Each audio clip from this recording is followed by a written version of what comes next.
Shalom, saudara yang diberkati Tuhan. Apa kabar? Semoga selalu baik dan selalu dalam keadaan sehat. Kiranya kasih karunia Tuhan tetap tercurah melimpah atas kita semua. Dalam kesempatan ini kita belajar lagi kebenaran firman Allah.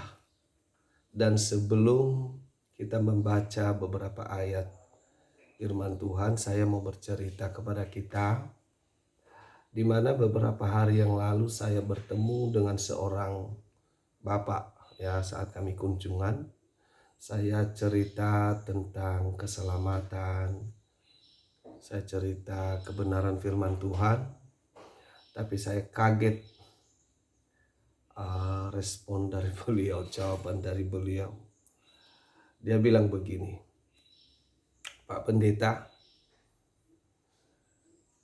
mau bagaimanapun ibadahnya Pak Pendeta dan semua orang di bumi ini, tidak akan ada yang masuk surga. Dengan yakin dia katakan. Saya tertawa dan dia kembali melanjutkan ceritanya. Dia bilang begini,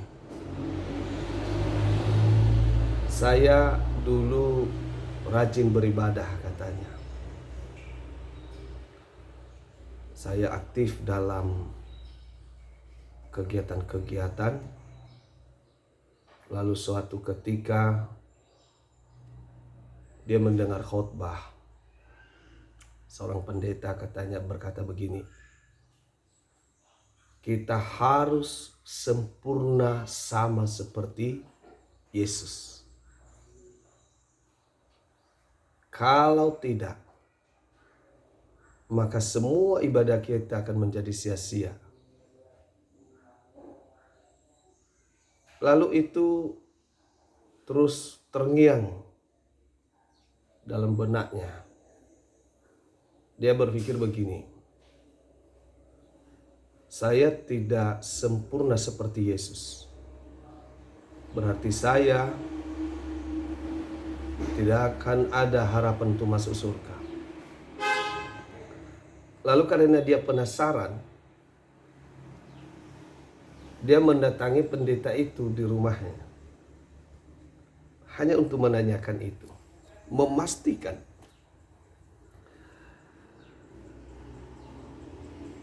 Dia kembali mendapatkan jawaban dari sang pendeta bahwa memang kita harus sempurna sama seperti Yesus. Tidak bisa berbuat satu dosa pun. Tidak bisa jatuh ke dalam satu dosa pun. Kalau kita jatuh ke dalam satu dosa saja, maka dipastikan kita pasti masuk neraka, tidak akan masuk surga. Oleh karena itu bukan berarti dia berbuat jahat. Tidak. Bapak itu baik. Tetapi yang jelas harapannya untuk masuk surga tidak ada lagi. Sehingga semangatnya untuk meningkatkan kesungguhannya dalam beribadah tidak ada lagi. Karena yang ada di benaknya itu, yang ada di pikirannya itu, mau bagaimanapun saya berjuang untuk bisa masuk surga tidak akan bisa. Nah, jadi harapan untuk masuk surga itu hilang total. Tadi malam waktu pengajaran, kita ada pengajaran khusus bagi petobat baru. Ya, sebelum dibaptis, selam mereka harus diajarkan tentang kebenaran Alkitab, ya, supaya mereka tidak dibaptis selam begitu saja. Mereka harus benar-benar mengerti apa itu baptisan dan mereka harus benar-benar bertobat, ya, benar-benar menyadari dosa-dosanya dan mereka mau bertobat. Timbul pertanyaan, bagaimana kalau setelah kita dibaptis selam, setelah kita menyatakan kita bertobat, kita berbuat dosa lagi. Ya. Itu pertanyaannya hampir sama dengan penjelasan Bapak yang saya ceritakan tadi. Artinya peserta didik saya itu seakan kurang percaya, kurang yakin bahwa manusia bisa masuk surga. Karena yang namanya manusia di mana tidak pernah lalai, ya, di mana tidak pernah jatuh ke dalam dosa, di mana tidak berbuat salah, di mana pikiran itu tidak memikirkan hal-hal yang tidak benar. Nah, jadi keyakinan untuk masuk surga itu terlalu jauh. Ya, apalagi sering mendengar khotbah-khotbah yang sering berkata, melemparkan kata-kata seperti ini. Jikalau saudara masih berbuat satu kesalahan saja, berbuat kesalahan ini, maka lebih baik memilih untuk tidak beribadah kepada Tuhan, karena semuanya itu sia-sia. Ya, oleh karena perkataan-perkataan seperti itu, mereka mengartikannya bahwa tidak akan ada harapan bagi manusia untuk masuk ke dalam kerajaan surga. Karena itu tadi, di mana ada manusia yang tidak pernah silaf jatuh ke dalam dosa. Nah, begitu ya. Jadi saudaraku yang diberkati oleh Tuhan, memang kebanyakan orang yang tadinya berniat untuk mengiring Tuhan, untuk datang kepada Tuhan, berharap mendapat pengampunan, berharap bisa masuk surga, pada akhirnya mereka menjadi lemah dan menggugurkan harapannya untuk bisa meraih surga itu. Yang pertama, saudara yang diberkati oleh Tuhan, yang perlu kita ketahui adalah bahwa kita ini diselamatkan karena kasih karunia Tuhan. Bukan usaha kita, bukan karena kebaikan kita, bukan karena kita orang bersih, ya bukan. Tapi kasih karunia Tuhan itu perlu kita ketahui. Perlu kita ketahui ya. Mungkin kita bisa baca satu ayat firman Tuhan. Kita bisa baca dari Efesus ya, dari Efesus pasal kedua. Ya, pasal yang kedua. Ayatnya yang ke-9, ayat yang ke-8 sampai 9.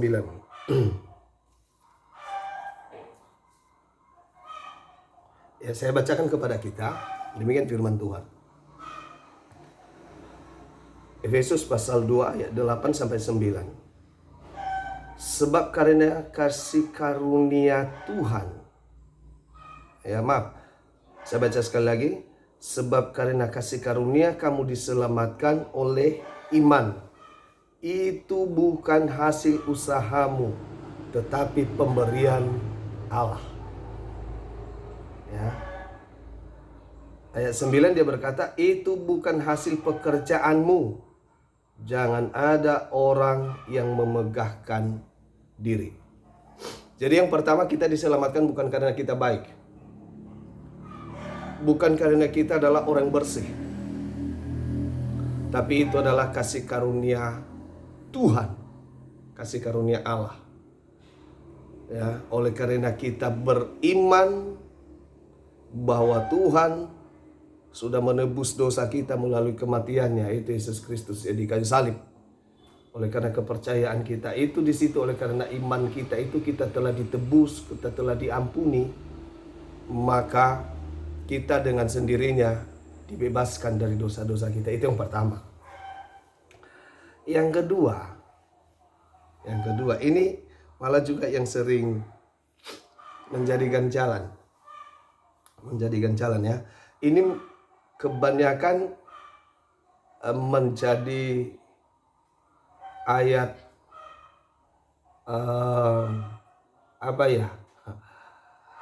menjadi senjata untuk menekan orang untuk tidak bisa jatuh ke dalam dosa, tidak berbuat dosa. Bukan berarti saya berkata bisa berbuat dosa, bukan seperti itu. Ya, bukan seperti itu. Tetapi kadang dalam menyampaikan firman Tuhan itu, kalau kita salah dalam menyampaikannya, bisa saja menghilangkan harapan orang. Ya, menghilangkan harapan orang, menggugurkan. Ya, mereka menjadi kehilangan harapan karena mereka berpikir bahwa oleh penyampaian kita itu mereka merasa tidak ada harapan lagi. Tidak mungkin saya capai. Ya, tidak mungkin saya capai seperti yang dikatakan Pak Pendeta gitu, dikatakan Pak Pengkhotbah gitu. Gitu ya. Jadi 1 Yohanes pasal 3 ayat 9. 1 Yohanes. Sorry ya, saya agak lama-lama baca buka Alkitab ya, buka Alkitab. Maklum sudah tua.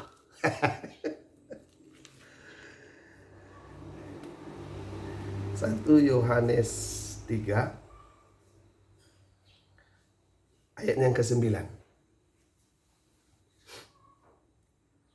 Setiap orang yang lahir dari Allah tidak berbuat dosa lagi, sebab benih ilahi tetap ada di dalam dia, dan ia tidak dapat berbuat dosa karena ia lahir dari Allah. Saya kembali kepada pertanyaan anak didik saya tadi, ya, petobat baru tadi waktu pengajaran. Bagaimana kalau setelah kita nyatakan kita bertobat, dibaptis Islam, lalu berbuat dosa lagi? Yang pertama gini, orang kalau sudah menyatakan dia bertobat, dia dibaptis Islam, lalu berbuat dosa lagi, itu namanya belum bertobat. Itu namanya belum bertobat. Itu hanya mulut yang berkata mau bertobat, tidak dari hati, tidak berdasarkan penyesalannya akan dosanya, tidak karena dia mengerti betapa pentingnya pertobatan itu. Itu yang pertama. Kalau orang berbuat dosa, ya jelas berarti belum bertobat, sekalipun mulutnya berkata dia bertobat. Ya, itu yang pertama. Lalu sering kita mendapat penekanan bahwa kalau kamu sudah bertobat, kamu tidak bisa jatuh ke dalam dosa lagi. Ya, sama seperti yang saya katakan tadi, yang disampaikan, diceritakan oleh Bapak tadi yang dalam cerita saya di awal, ya. Orang yang sudah lahir dari Allah, mereka tidak bisa berbuat dosa lagi, ya. Kalau berbuat dosa berarti mereka harus masuk neraka. Sebenarnya begini, maksudnya yang dimaksud dalam firman ini adalah gini. Ketika kita tinggal di dalam Tuhan, ya, kita sudah benar-benar dilahirkan di dalam Tuhan. Ya, mustahil kita mau berbuat dosa. Kenapa? Karena itu kuasa Allah itu, firman Allah itu terus bekerja di dalam kita. Roh Kudus itu menguasai hidup kita. Itu maksudnya. Maka kenapa kita bisa berbuat dosa? Karena kita sesungguhnya belum tinggal di dalam Tuhan. Belum tinggal di dalam kebenarannya. Roh Kudus belum menguasai hidup kita. Itu makanya kita masih mau berbuat dosa. Berarti sama yang saya katakan tadi, kita belum bertobat betul-betul. Maka untuk mengatasi itu, untuk menjadi sama seperti yang dikatakan Alkitab itu, kita harus tinggal di dalam Tuhan supaya kuasa dosa itu tidak berkuasa lagi atas hidup kita. Dia tidak memperhambakan kita lagi. Kita tidak menurut lagi atas perintah-perintahnya dosa untuk berbuat dosa. Ya, kita bukan maksudnya ayat ini bukan dituntut harus sempurna seperti Yesus, bukan seperti itu. Maksud dari firman Tuhan ini, ketika kita lahir baru, lahir di dalam Tuhan, lahir dalam Allah, menjadi ciptaan baru, Roh Kudus berkuasa atas kita, kita tinggal dalam kebenarannya, firman-Nya tinggal di dalam kita, maka dipastikan kita tidak akan bisa berbuat dosa lagi. Tidak bisa. Ya, kita tidak mau. Dosa itu memang pasti terus menggoda, tetapi dia tidak berkuasa atas kita, sehingga kita tidak akan berbuat dosa lagi. Itu maksudnya. Ya, maka untuk menjadi seperti yang dikatakan firman Tuhan itu, tinggallah di dalam kebenaran itu. Ya, hidup kita harus dikuasai oleh Roh Kudus. Hidup kita harus dikuasai oleh Tuhan. Firman-Nya harus benar-benar tumbuh, bekerja di dalam kita, berkuasa di dalam kita. Itu yang membuat kita tidak mampu berbuat dosa. Ya. Dan kemudian saudaraku yang diberkati oleh Tuhan, apakah betul orang yang sudah bertobat itu tidak akan pernah jatuh ke dalam dosa lagi? Bahkan tadi malam ada satu orang berkata begini, bertanya dalam pengajaran. Kata begini, Pak Pendeta, apakah pengkhotbah itu tidak pernah berbuat salah? Saya katakan saya tidak tahu. Yang jelas saya secara pribadi pernah berbuat salah. Lalu kalau Pak Pendeta pernah berbuat salah, berarti pendeta tidak bisa masuk surga dong. Ya pasti Pak Pendeta masuk neraka juga. Kan begitu. Saya tertawa. Dan saya coba bukakan Alkitab tadi malam. Dan saya juga mau buka Alkitab kepada kita. Kita baca bersama-sama ya. Kita baca bersama-sama lagi pada kesempatan ini. Itu kita harus pahami ya. Bahwa kita setelah menyatakan sudah bertobat, sudah dibaptis Islam, sudah mengiring Tuhan, bukan berarti tidak akan jatuh ke dalam dosa. Kita baca firman Tuhan dari 1 Yohanes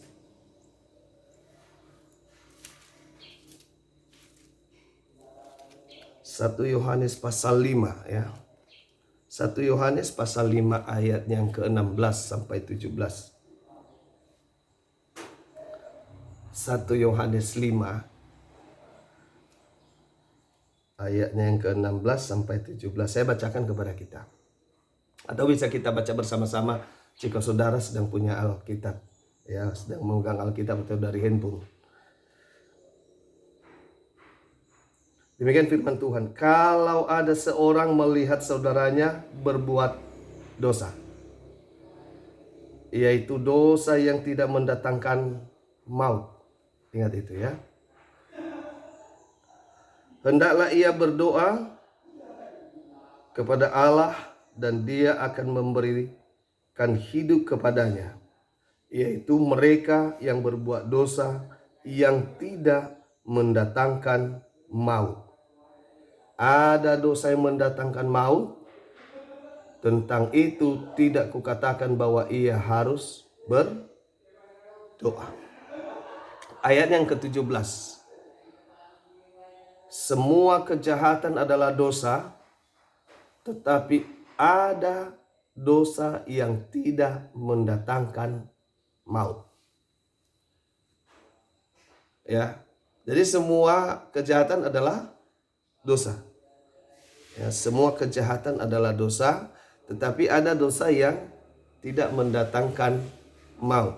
Kemudian di ayat 16 dia berkata begini. Kalau ada seorang melihat saudaranya berbuat dosa. Firman Allah mengakui di sini bahwa pasti kita akan pernah berbuat dosa. Jatuh ke dalam dosa. Ya. Jadi ketika kita melihat saudara kita yang berbuat dosa, ya apa kata firman Tuhan? Yaitu dosa yang tidak mendatangkan maut, hendaklah ia berdoa. Ya, hendaklah ia berdoa. Jadi saudara yang diberkati Tuhan, jangan menghakimi diri sendiri ketika suatu ketika Anda berbuat kesalahan, Anda lalai ya, melakukan suatu kesalahan.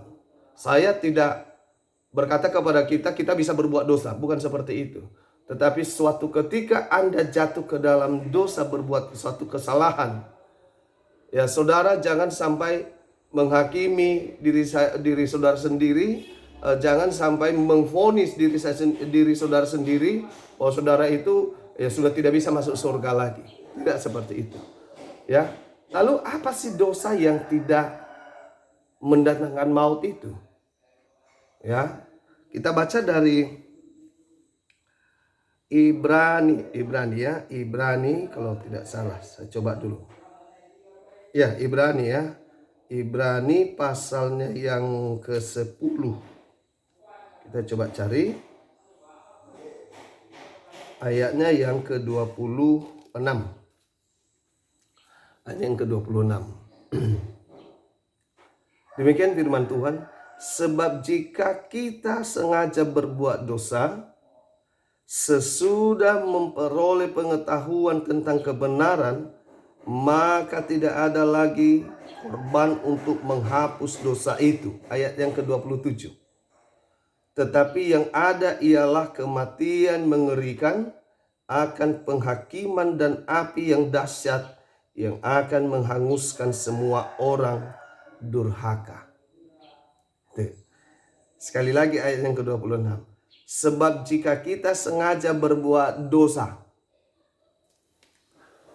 Ini jelas ya. Kalau kita sudah mengenal kebenaran itu, kalau kita sengaja berbuat dosa, maka tidak ada lagi pengampunan. Tidak ada lagi korban penghapus dosa untuk itu. Jadi bagaimana kita tidak dengan sengaja berbuat dosa? Itu tadi, kita harus tinggal di dalam kebenaran itu. Firman Allah itu harus berkuasa atas kita, Roh Kudus itu harus berkuasa atas kita, sehingga kita tidak sengaja berbuat dosa. Ya, kalau firman Allah berkata, sebab jika kita sengaja berbuat dosa, maka pasti ada juga dosa yang tidak disengaja. Dan menurut pandangan saya, dosa yang tidak membawa maut itu adalah dosa yang tidak disengaja. Maka ketika kita lalai, kita dengan tidak sengaja jatuh ke dalam dosa, ya, kita berdoa, itu kata firman Allah. Jadi saudara-saudaraku yang diberkati oleh Tuhan, saya mau katakan kepada kita, tidak ada orang yang bisa secara instan dia sempurna dalam melakukan firman Allah. Tidak ada. Ya, kita terus belajar setiap hari. Kita terus belajar. Kita harus terus membiarkan hidup kita, diri kita dikuasai oleh Roh Kudus, dikuasai oleh Tuhan, dikuasai oleh firman Allah. Maka caranya adalah kita harus isi hidup kita ini dengan firman Allah. Kita harus bangun hidup kita ini dengan terus membangun hubungan dengan Tuhan. Maka dengan itu kita pasti tidak akan mau dengan sengaja berbuat dosa. Saudara-saudaraku diberkati oleh Tuhan. Ya. Dan saya pesankan di sini, ketika saudara lalai, ya, karena tidak ada seorang pun manusia yang tidak pernah berbuat salah, minimal perkataan, minimal pikirannya. Ya.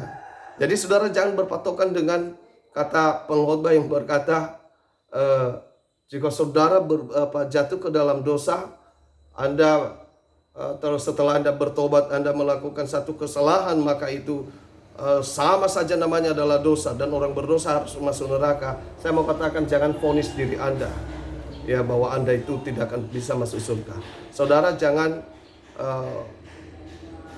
putus harapan saudara, jangan hilang harapan saudara untuk bisa masuk ke dalam kerajaan surga. Saya mau katakan kepada kita, supaya saudara tidak dengan sengaja berbuat dosa, saudara harus benar-benar bertobat. Saudara harus benar-benar dikuasai oleh firman Allah, dikuasai oleh Roh Kudus, bangun hubungan dengan Tuhan. Saya yakin saudara tidak akan dengan sengaja berbuat dosa. Pasti, saya pastikan itu. Dan apabila saudara oleh pikiran, oleh perkataan, oleh apapun saudara lalai sehingga saudara dengan tidak sengaja berbuat kesalahan, saya katakan itu adalah dosa yang tidak membawa maut, ya. Saudara berdoa kepada Tuhan, minta pengampunan daripada Tuhan. Ya, Tuhan itu setia dan adil. Ketika kita mengakui dosa kita, Dia pasti memberikan pengampunan kepada kita. Ya, kita harus tetap optimis, ya, optimis bahwa surga itu telah disediakan buat kita, menjadi tempat kita. Dan saya yakin juga bahwa saudara dimanapun berada saat ini semakin percaya, semakin dikuatkan, semakin berpengharapan besar bahwa sesungguhnya kita semua, ya, bisa masuk ke dalam kerajaan surga. Oleh karena kita menjadi orang-orang yang terus belajar dan belajar untuk melakukan kehendak Tuhan. Walaupun saat ini kita tidak sempurna dalam melakukannya, saya percaya oleh kasih karunia Allah, Tuhan akan memampukan kita. Ia akan memampukan kita sampai pada saatnya nanti kita menjadi sempurna di dalam melakukannya semua.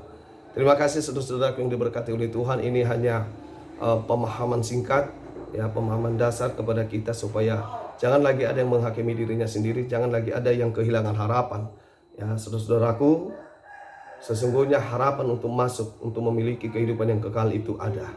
Ya, Tuhan Yesus akan menyempurnakan saudara di dalam mengiring Dia, di dalam melakukan kehendak-Nya. Tuhan Yesus memberkati kita semua. Shalom.